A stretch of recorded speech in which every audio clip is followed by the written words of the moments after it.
Hoje nós estamos aqui em mais um programa do INESP, o Irradiador de Ideias. E estamos tendo a grata satisfação de recebermos a doutora Juliane Nero, da OAB de Minas Gerais, subseção OAB de Nova Lima. E ela faz parte da comissão, ou preside a comissão, né, de assuntos penitenciários ou assuntos carcerários. No final é quase que a mesma coisa, né, doutora? Sim. Doutora, é um prazer muito grande recebê-la aqui e esse assunto é muito grato a nós, do INESP. E eu tenho certeza que a senhora vai dar uma verdadeira aula hoje para todos nós a respeito desse assunto. Tá? Doutora, fale, apresente-se. Eu a conheço, mas aí as pessoas que estão nos ouvindo. Primeiramente, eu gostaria de agradecer pelo convite, pela confiança de estar aqui representando a OAB nesse papel importante para a sociedade, que é falar sobre a ressocialização, que é um tema que às vezes ele causa comichão nos ouvidos, né, nos ouvintes, mas nós da OAB, nós advogados, somos, eu acredito que os principais responsáveis para poder levar isso para a sociedade como primordial, como um assunto necessário e importante que também importa à sociedade. Olha que a senhora está dando sequência ao programa que nós fizemos no mês passado. Falamos bastante com a doutora Laís, falamos com a doutora Otero, né? A primeira presidente da OAB aqui de Nova Lima, e nós tocamos nesse assunto sobre ressocialização e foi um programa muito interessante. E eu tenho certeza que esse programa de hoje vai seguir nessa mesma direção. Doutora, então explique um pouquinho mais para a gente qual que é a sua função nessa comissão da OAB. Eu sou Juliane Nero, advogada, estudei na Faculdade Milton Campos, na graduação, e fiz especialização na área de Direito Penal e também na área de Medicina Legal e Perícia Criminal. Olha. Que eu achei que seria necessário aliar esses conhecimentos para a prática. Foi aluna do professor Luciano Lopes? Sim, na verdade, o professor Luciano Lopes, eu tive a grata satisfação de trabalhar com ele como monitora de Direito Penal na Faculdade Milton Campos. E ele era o meu coordenador do curso, aprendi muito com ele, principalmente na seara de Direito Penal Econômico, que é um grande, discursor, né? Uhum. Doutora, dentro desse assunto carcerário, desse assunto penitenciário, é um assunto que, como eu disse no último programa, nós enfrentamos, é uma parte do direito que as pessoas às vezes não gostam muito, mas ele é fundamental, porque nós temos que pegar o homem ruim e entregar um homem melhor, né? Qual o trabalho que a senhora pretende desenvolver dentro do sistema penitenciário nessa sua comissão?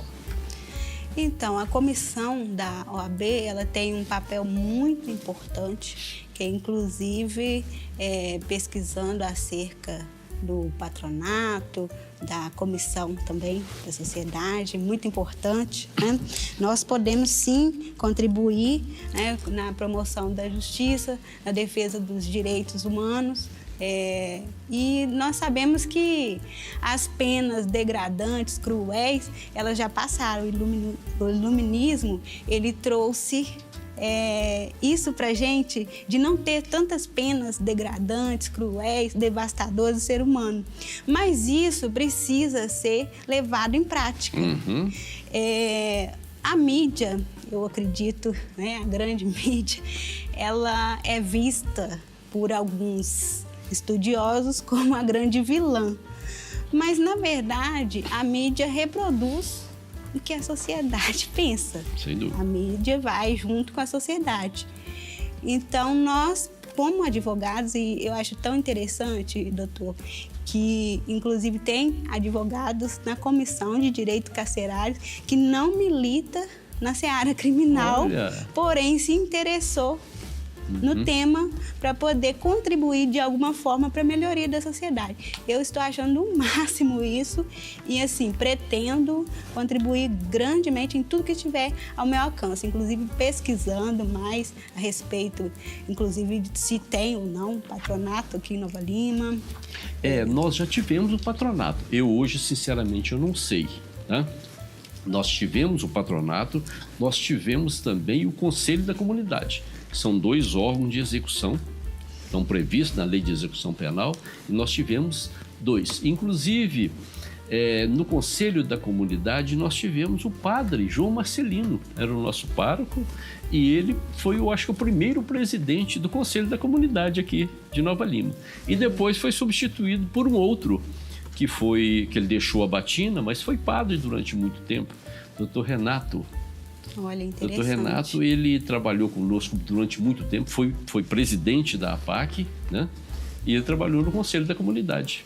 A senhora gostaria de falar alguma coisa sobre o Conselho e o patronato? O patronato, eu observei que ele pode ser público ou privado, ou seja, a sociedade pode se organizar e fazer o patronato, né? Que a lei prevê não apenas a fiscalização da prestação de serviço à comunidade, do cumprimento da pena, mas também de orientar os condenados à pena restritiva de direitos, colaborar, eu estou falando sobre os artigos 78 e 79 da Lei de Execução Penal.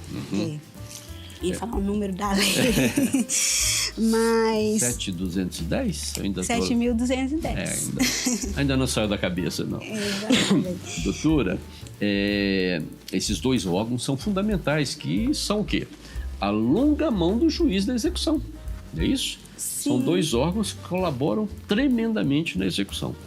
Sim, e eu vi que é digamos que um comando da lei que fala que deverá ter o Conselho da Comunidade, ou seja, nós precisamos cobrar isso, né? Se não tiver, atuar, né? Lógico, com uma boa forma, com um bom diálogo e ver o que precisa, o que está faltando, porque o juiz da execução penal que é quem dirige a execução, faz o comando, né, da execução, e ele também é que é responsável pelo Conselho da Comunidade, diferente do patronato, né? Que o patronato pode ter iniciativa privada também. Perfeito. Mas então nós podemos, da OAB, podemos ver se já existe, olhar quem compõe esse órgão, quais são os atores da sociedade que compõem, se existe, ainda não tem, vamos procurar pessoas que tenham interesse na ressocialização, em mudar, deixar um legado importante para a sociedade. Né? Olha, isso aí, só olhando essas duas figuras, eu tenho certeza que o trabalho da senhora será muito, muito, muito bom para a cidade, para o preso, para a comunidade, né? E desde já recebo meus parabéns. Obrigada, e conte doutor. Comigo se necessário for. Tá bom? Estarei sempre às suas ordens. Digo o mesmo e estou até muito feliz em poder contar com a experiência do senhor, tanto como meu colega atualmente. Isso. E como com magistrado. Muito prazer, diga-se de passagem. E como magistrado anteriormente, né? Porque essa bagagem que o senhor tem vai ser muito importante na condução da comissão. Eu vou sempre estar consultando o senhor para poder... As portas lá do meu escritório estarão sempre abertas para a senhora e para os membros da comissão. Pode ter certeza. Muito obrigada. Doutora, a senhora já falou alguma coisa, mas vamos tentar bater mais de perto nessa tecla. Quais são as suas expectativas para esse trabalho nessa área especificamente? O que a senhora pretende? A senhora já falou do Conselho da Comunidade, já falou do patronato, mas tem algo mais que a senhora pretende atuar? Então, eu pretendo fazer uma análise e uma proposição de políticas públicas que possa, porque tudo tem que ter, né, o aval das políticas públicas. Então, a gente pretende ter um diálogo, intermediar esse diálogo com o setor público, procurar saber quem é o responsável, né, do setor e procurar esse diálogo e também fazer uma aproximação, tentar pelo menos, né, uma aproximação dos advogados com a sociedade para poder tentar efetivar esse trabalho na tentativa de ressocialização, uma tentativa de melhora, diminuir a reincidência também, que é muito importante, muito fundamental, que as pessoas possam realmente saber que como nós não temos uma pena perpétua. Eu falei isso na última entrevista. Olha, interessante, aí estamos concatenados. Então, doutor, como a gente não tem essa pena de prisão perpétua... Nem de morte. Nem de morte, né? Nós precisamos atentar que uma hora ou outra esse indivíduo vai voltar ao convívio social. E aí, ele vai voltar melhorado ou pior, né? Aí fica aí uma reflexão muito importante e que nós, inclusive os advogados, eles assustam. Você tem coragem de ser advogado criminal? Né? Até a gente, infelizmente, a gente ouve até de advogado, defensor de bandido. Infelizmente, a gente ouve esse jargão.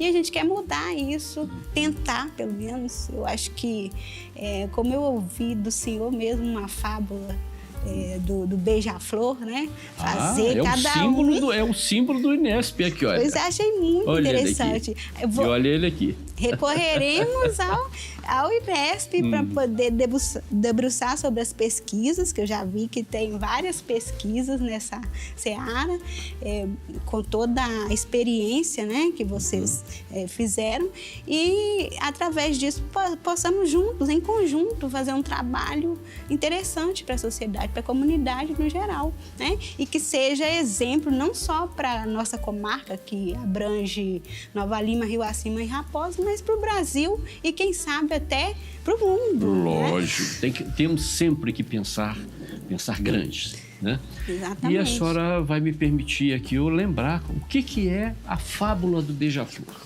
Eu já contei isso aqui, mas nem sempre as pessoas que assistem os nossos programas são as mesmas. Importante. Né? Então, veja o seguinte, quando eu assumi a comarca de Guaranésia, que foi minha primeira comarca, eu comentei sobre a fábula do beija-flor. E qual que é essa fábula? Estava tendo um incêndio, e aí eu peço que todo mundo reflita sobre esse incêndio, né? Estava tendo um incêndio e vários pássaros estavam no galho de uma árvore, olhando, e nada faziam. E um beija-flor, com seu minúsculo bico, ia lá no rio, pegava um pouquinho da água e jogava ali. E ao invés de ser motivo de aplauso, ele foi motivo de repulsa quase. Eles começaram a criticá-lo. Você acha que você vai acabar com o incêndio jogando essa gotícula de água nesse incêndio?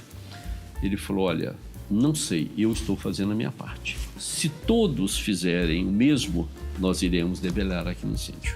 Exatamente. Então é só trazer para o sistema penitenciário que nós vamos ver que a fábula do beija-flor tem tudo a ver. Tudo a ver. E como o nosso grande arquiteto do universo, né? Ele sempre tem uma lição para a gente. Quando nós fomos ocupar o prédio, que hoje é o prédio sede do Inesp, nós encontramos um ninho de beija-flor dentro de um dos nossos cômodos. Nada é por acaso. Nada é por acaso. Então, ele tornou-se símbolo do Inesp. Bem, vamos então encerrar agora o nosso primeiro bloco e logo daqui a pouco eu convido a todos para voltarem a assistir a nossa continuidade, o nosso segundo bloco.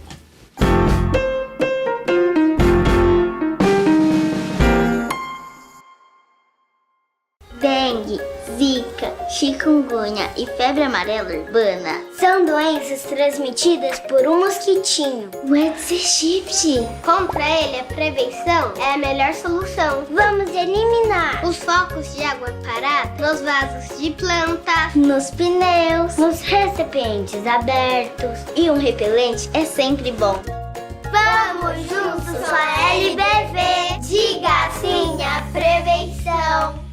Apoio TV Banqueta.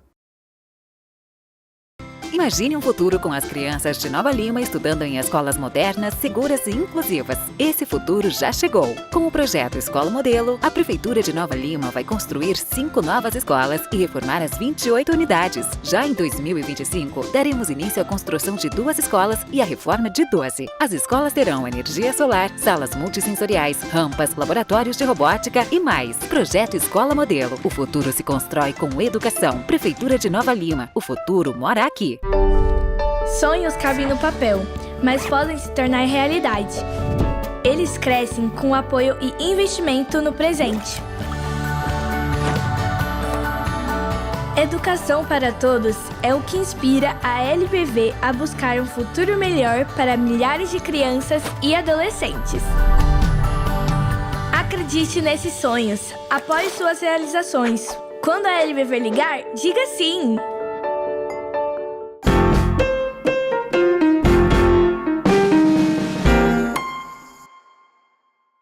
Bem, voltando agora para o segundo bloco, nós vamos apresentar, como sempre o fazemos, mais uma das peças do nosso centro de memórias. E aqui nós temos essa, que possivelmente foi confeccionada em algum presídio, mas o que é que nós temos aqui?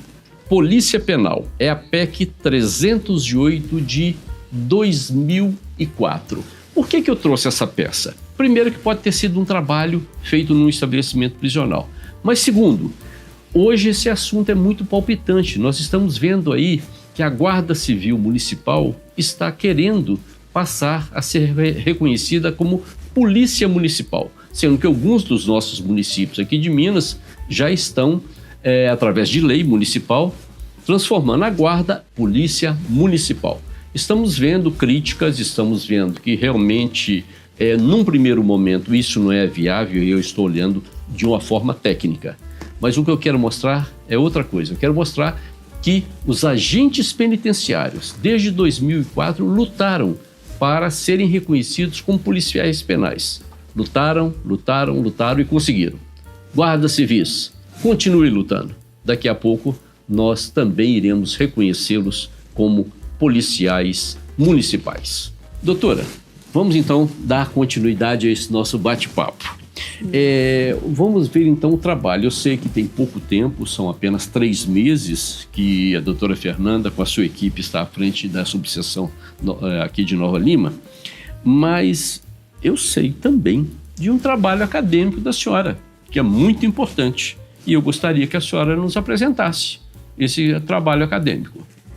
Então, doutor, eu até quero aproveitar para elogiar a liderança da doutora Fernanda, uma liderança plural.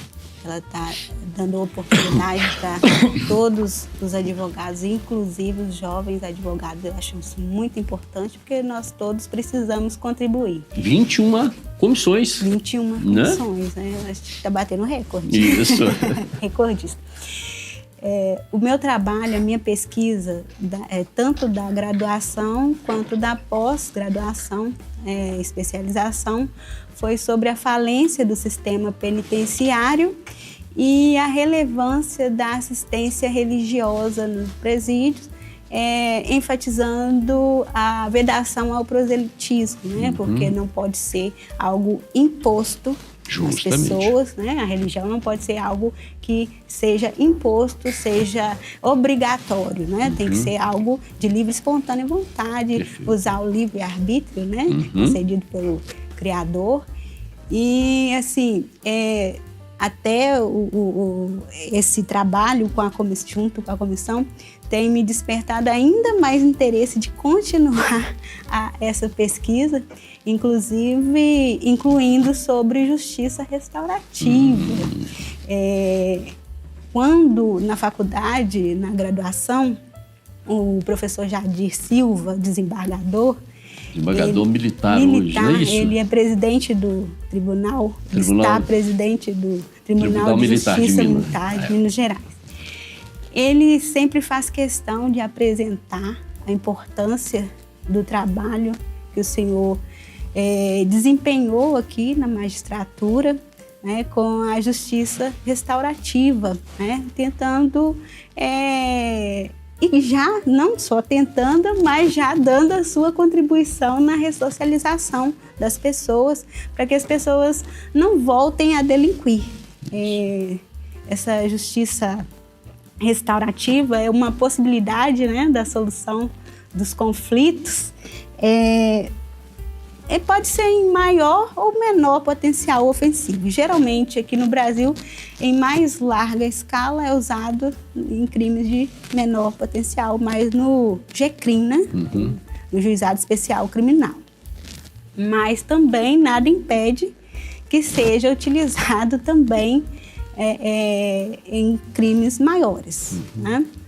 E, assim, teve um caso emblemático, inclusive, que ele passou um vídeo para nós, para os colegas, falando de uma aproximação que o senhor fez da vítima e do ofensor. Eu até gostaria que o senhor repetisse esse caso para poder... O senhor vai saber mais minúcias, porque eu assisti uma vez e achei muito interessante. Isso ficou gravado na minha mente, viu, doutor? Aí eu percebi a importância, a relevância do trabalho.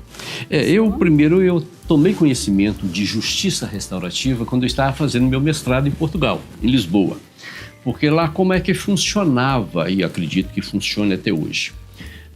Lá o inquérito, ele é presidido pelo Ministério Público, mas devido ao volume de serviço, então a polícia continuou fazendo o trabalho investigativo, né? Havia uma portaria nomeando alguém próprio lá do setor policial. Diferente daqui, que é a Polícia Civil. É a Polícia Civil. Lá era, aí passou para o Ministério Público, mas o serviço é muito grande, aí voltou, mas aí através de portarias, a polícia voltou a fazer o trabalho de polícia judiciária, de apuração, de investigação. E eu, findo essa fase investigativa, era encaminhado para o Ministério Público, como é aqui no Brasil, né?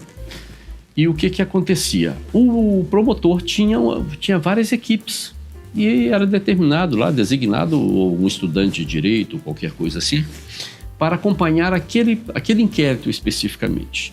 Esse estudante trabalhava, examinava, estudava e mantinha contato entre vítima e o acusado, né? Para ver a possibilidade, às vezes em crimes contra o patrimônio, por exemplo. O que a pessoa quer? Ele quer ver a pessoa atrás das grades? Não, muitas vezes ele quer ser ressarcido no dano que ele sofreu. E se os dois chegassem ao consenso, né? Era feito, depois o estudante de direito, ou quem ficasse ali encarregado desse caso, ele fazia um pequeno relatório, passava pelo visto do Ministério Público e ia para a Justiça, e a Justiça mandava arquivar. Isso acabou chegando aqui no Brasil, né? E esse caso que você lembrou aqui, que o professor Jadir, que é quando professor, não sei se ele continua como professor da Milton Campos, né? Não. Ele, como professor da Milton Campos, todo semestre ele trazia os alunos da sua sala aqui para visitar a APAC. Sim. E ele tomou conhecimento desse fato, porque a gente sempre tentava aproximar o autor do delito com a sua vítima, né? Porque sempre fica aquele negócio, poxa, esse cara furtou, esse cara roubou, né? E ficava aquela raiva. E às vezes nós conseguimos aproximação, né? E o autor do caso acabava pedindo desculpas à vítima e vendo uma forma de ressarci-la. Isso aconteceu em muitas oportunidades e isso marcou. Foi por isso que o professor Jadir fez esse comentário. Foram vários, não foi um só não, vários. Isso é aproximação, gente. Às vezes não está previsto em lei, mas a gente pode sim fazer com que as pessoas conversem e cheguem a um consenso. Isso, que bom que ele lembrou. Surte o resultado, a gente pode ver que não houve mais reincidência. Eu até procurei pesquisar, né, do autor dos fatos, não teve mais reincidência e parabéns. E esse autor, que eu não vou citar o nome, evidentemente, né, é um dos casos que tem no livro que eu estou escrevendo, em que, num dia de interrogatório, né? E para chegar ao interrogatório eu já tinha conhecimento do processo. E eu vi que ele havia negado o fato na polícia. Cheguei lá e falou, então fulano, você não cometeu esse delito, como você disse para o delegado? Não, doutor, para o delegado eu menti, para o senhor eu vou falar a verdade, eu que fiz. Então ele acabou sendo condenado por isso, né? Mas são coisas da vida. Doutora, vamos mais adiante um pouquinho sobre a justiça restaurativa, porque é um instituto muito interessante. E a cada dia que passa ele vai crescendo mais de importância.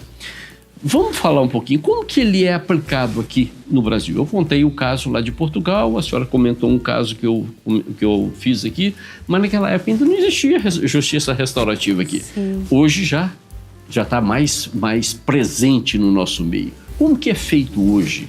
Como que é aplicada hoje a justiça restaurativa? Muito importante na pacificação social, contribui muito. Em uma coisa que acontece muito, muita gente sabe caso, ou às vezes até já vivenciou, é o caso de violência contra o idoso. No caso de violência contra o idoso, às vezes o trabalho de cuidar do idoso, o idoso às vezes tem uma família extensa, com vários filhos, e apenas um filho é que realmente pega a responsabilidade de cuidar. Não querem, né, colocar em lugar, instituição para poder cuidar, eles mesmos querem cuidar. Aí o que acontece? Os outros, às vezes, surge uma denúncia de maus tratos.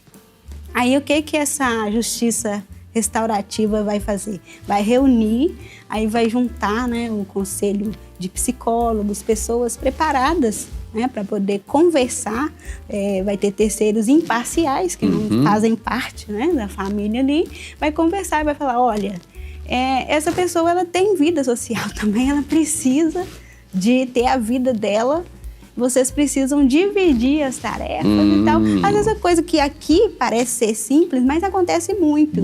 E essa justiça restaurativa me chamou muita atenção, resolvendo, pacificando muito esses conflitos. Outra coisa é a Lei Maria da Penha, de violência doméstica. Ela prevê que não é apenas a violência física, a agressão física, que é violência, né? Nós temos hoje no Código a violência patrimonial, violência psicológica, violência sexual. E assim, a meu ver, geralmente é uma escadinha. Né? A pessoa primeiro ela acaba fazendo uma violência psicológica.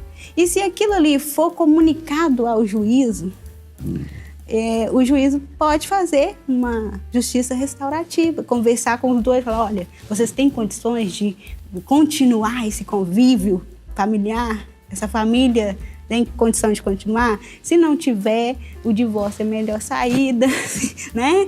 Acaba pacificando aquele conflito diálogo também. Muito importante, o diálogo é muito bom, tudo, né, doutor? Porque é preferível que os dois cheguem a um consenso do que haja uma decisão judicial. Sim. Porque por mais interessante, por mais estudioso que seja o juiz, será que ele vai conseguir, com uma decisão, principalmente na área de família, satisfazer as duas partes? Pois é. E deixando os dois conversarem, com certeza a decisão ficará melhor. Ou decisão, ou não, a solução ficará melhor. A solução, né, do conflito vai ser melhor, até porque a pessoa vai saber que é um terceiro imparcial, que não vai estar, como diz o popular, né, puxando sardinha para nenhum dos dois pratos e vai resolver aquilo ali.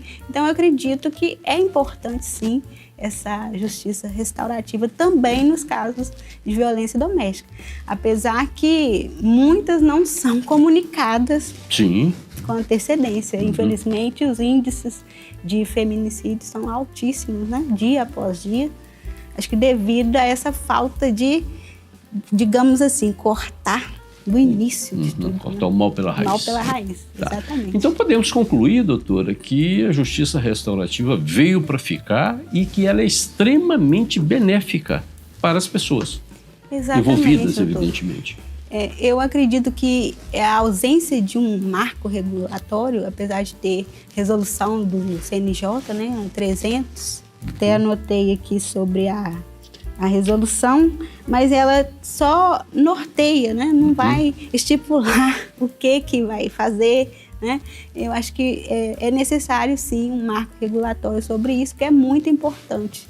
Às vezes até a gente, como advogado, não sei se o senhor já teve, como juiz, eu sei que o senhor teve várias experiências, mas como advogado, às vezes a gente tem essa oportunidade de estar ali pacificando o conflito e o conflito nem precisar de chegar ao judiciário. Cada um, né, dá cada um o que é seu, a sua parte e pronto. Doutora, eu vou relembrar aqui um caso.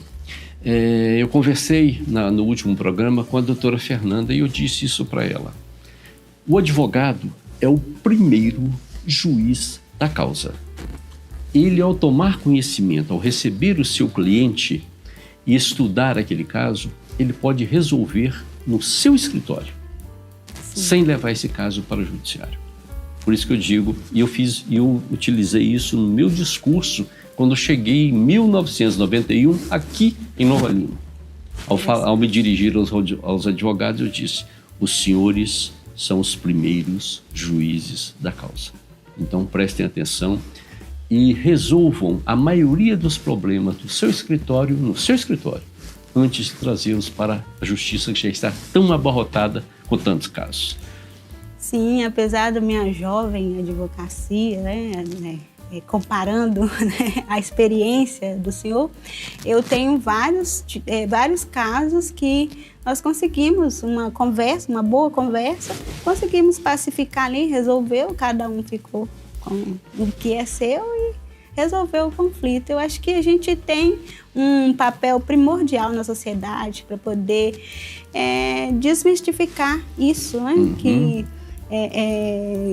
Que a gente, ressocialização é uma coisa que não existe, que é só nas pesquisas científicas. Não, nós somos os atores. Perfeito. E nós precisamos, cada um, pegar para si a responsabilidade, cada um ser o beija-flor, né?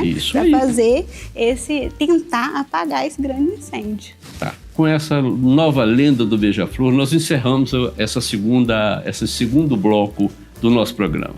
Daqui a pouco nós voltaremos para o terceiro e último evento da noite ou do dia, porque eu não sei a que horas que esse programa será reprisado. Muito bem, doutor.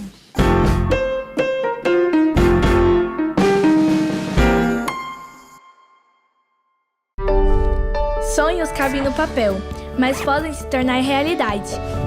Eles crescem com apoio e investimento no presente. Educação para todos é o que inspira a LBV a buscar um futuro melhor para milhares de crianças e adolescentes. Acredite nesses sonhos, apoie suas realizações. Quando a LBV ligar, diga sim! Imagine um futuro com as crianças de Nova Lima estudando em escolas modernas, seguras e inclusivas. Esse futuro já chegou. Com o projeto Escola Modelo, a Prefeitura de Nova Lima vai construir 5 novas escolas e reformar as 28 unidades. Já em 2025, daremos início à construção de 2 escolas e a reforma de 12. As escolas terão energia solar, salas multissensoriais, rampas, laboratórios de robótica e mais. Projeto Escola Modelo. O futuro se constrói com educação. Prefeitura de Nova Lima. O futuro mora aqui. Dengue, zika, chikungunya e febre amarela urbana são doenças transmitidas por um mosquitinho, o Aedes aegypti. Contra ele, a prevenção é a melhor solução. Vamos eliminar os focos de água parada nos vasos de planta, nos pneus, nos recipientes abertos. E um repelente é sempre bom. Vamos juntos com a LBV. Diga sim à prevenção. Apoio TV Banqueta.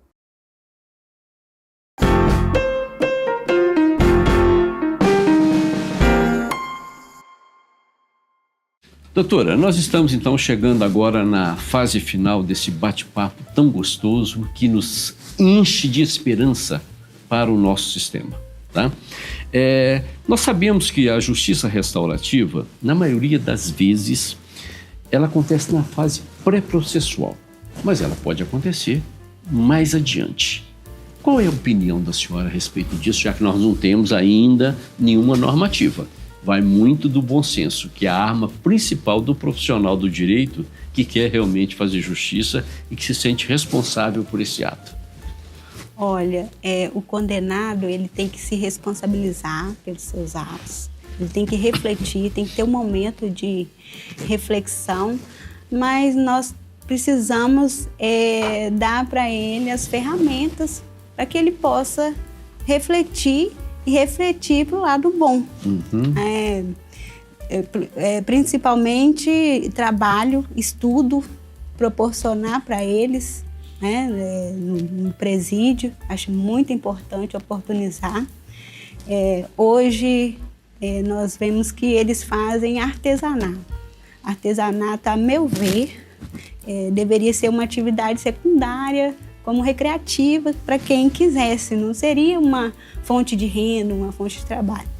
Eu acredito que se eles trabalhassem, eles poderiam se sentir mais úteis, ocupar mais a mente deles com coisa boa e poderiam também retribuir à sociedade, reparar um pouco o dano que fizeram. Doutora, esse assunto foi debatido no último programa também. Olha. Né? E é longe de mim querer fazer alguma crítica ao seu entendimento, que eu acho que cada um tem liberdade para entender da forma como quiser. Mas eu disse para a doutora Laís, né, que eu também pensava como a senhora. Né? Pensava, até que um dia, eu conversando com o recuperando da PAC, e ele me disse que achava muito importante essa fase, que essa fase está lá no regime fechado, é isso? Que ele desenvolvia esse trabalho manual. E por quê? Por que para ele era importante? Que ele falou, doutor, eu pratiquei com essas mãos aqui muitos crimes violentos. Né? Então era, digamos, o meu instrumento de trabalho eram as mãos. E a partir do momento que eu comecei a fazer o trabalho artesanal, eu comecei a ver que essa mão que um dia matou, essa mão que um dia agrediu, ela podia produzir coisas belas. E a partir desse momento, a transformação para mim foi grande. Então ele me convenceu, eu espero que a senhora reflita sobre isso também, e quem sabe amanhã a gente possa mudar de opinião. Eu só estou trazendo para o seu conhecimento, evidentemente. Tá? Eu até assisti uma reportagem que o senhor participou, que o senhor visitou a um presídio que as pessoas trabalhavam. Inclusive, tinha um lugar lá que tinha uma área de mais de 4.000 metros. Eu achei muito interessante. Isso é em Santa Catarina, por acaso? Isso, no sul. Foi bom, que nós vamos encerrar o nosso programa com esse modelo, porque no programa passado nós falamos sobre a construção do presídio. Justo. Por isso que eu estou muito esperançoso do trabalho da senhora, doutora Laís e doutora Fernanda. Obrigada. Nós falamos o seguinte, eu estive lá em Santa Catarina, a cidade agora me foge o nome, mas eu achei extremamente importante. Eu fui a um presídio, não a uma PAC, a um presídio. E quando eu lá cheguei, eu vi 3 caminhões sendo carregados com móveis de altíssima qualidade. E eu logo perguntei ao diretor, mas como que funciona isso aqui? Ele falou, doutor, nós temos uma fábrica aqui dentro. Então são os nossos presos, e lá eles chamam preso, né? Os nossos presos que produzem esses móveis. Então a empresa levou o escritório para dentro do presídio, e todo preso, após o cumprimento da pena, se quisesse, não era obrigado também, Sim. ele poderia sair empregado naquela indústria de móveis. Então veja, isso é muito importante. Você tem que ensinar a pessoa, você tem que dar condições a ela para aprender uma profissão, viver daquela profissão e quem sabe quando sair, continuar com essa profissão, né? O presídio pode ser um presídio, a PAC ou qualquer outro estabelecimento, pode ter essa finalidade. E aí nós vamos torcer sempre e vamos trabalhar muito para que Nova Lima, além da PAC, tenha um presídio com essa mesma finalidade. Com certeza. Doutora, muito obrigado por ter lembrado esse fato. Sou eu quem agradece e eu quero finalizar minha fala com uma passagem bíblica que está escrito aos Hebreus, capítulo 13, versículo 3. Lembrai-vos dos encarcerados como se estivessem presos junto com eles. Justamente. Doutora, é de suma importância que a gente se coloque no lugar do outro. Exatamente. Porque só criticar é muito fácil. Mas vamos entender o porquê de toda aquela atividade, o que aconteceu, que tipo de vida que teve, e vamos ajudar essa pessoa a sair daquele meio tão ruim e vir para uma sociedade muito melhor, né? Onde ele vai ser respeitado e onde, principalmente, ele vai respeitar as outras pessoas. Doutora, muito obrigado pela sua participação, foi excelente. E conte comigo, eu estarei sempre que necessário ao seu lado, ao lado da sua comissão, para nós mudarmos o sistema penitenciário de Nova Lima. E a senhora disse, quem sabe do Estado, quiçá do Brasil e pensar lá fora. A PAC já tem unidades hoje fora do Brasil. Nós já temos unidades lá fora em Portugal, nós temos na Itália e vamos crescendo. Tá bom? Sou eu que Muito agradeço, obrigado. doutor. Um abraço.